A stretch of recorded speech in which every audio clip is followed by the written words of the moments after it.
आज हम एक नई कहानी सुनेंगे। कहानी का नाम है गायब हो गया सोना। एक छोटे से गांव में एक गरीब किसान रहता था।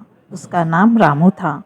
रामू और उसकी पत्नी राधा को लगातार गरीबी का सामना करना पड़ता था। वे अपनी भूमि पर केवल एक पौधे की फसल ही उगा पाते थे, जिससे उनका जीवन चलता था। एक दिन रामू ने अपने खेत में खुदाई की।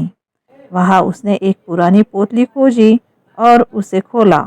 उसमें एक चमकदार सोने का सिक्का मिला। रामू ने विचार किया, यह सोना मेरे भविष्य को बदल सकता है। उसने सोना घर ले जाकर अपनी पत्नी को दिखाया।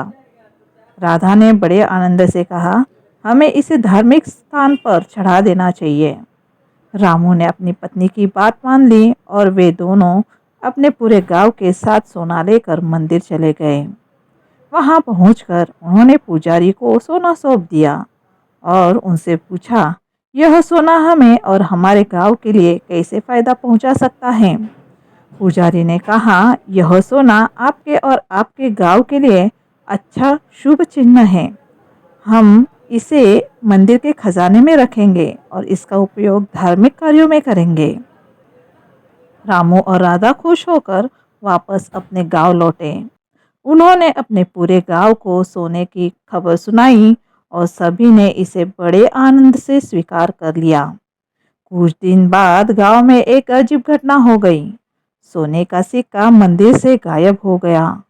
लोगों ने इसे बहुत चिंतित और उदास होकर गांव के प्रमुख से वो मिलने चले गए। रामू और राधा भी उस दिन मंदिर चले गए और सोने का सिक्का गायब हो गया। उन्होंने बड़े दुख से इसे स्वीकार कर लिया, क्योंकि वे जानते थे कि वह सोना उनके लिए कितने महत्वपूर्ण संसाधन है।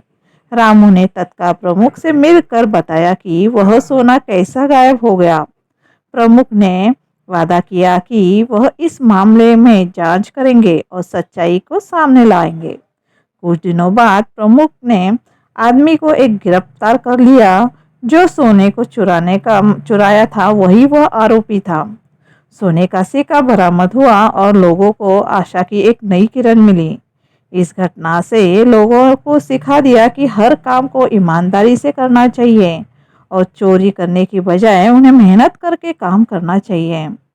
रामू और राधा इस घटना से उन्होंने बहुत कुछ सीखा और वह अपने जीवन में नई ऊर्जा और संघर्ष को उन्होंने महसूस किया। इस प्रकार सोने का सिक्का न केवल उनके जीवन को बदला, बल्कि पूरे गांव के लिए एक महत्वपूर्ण सबक भी था।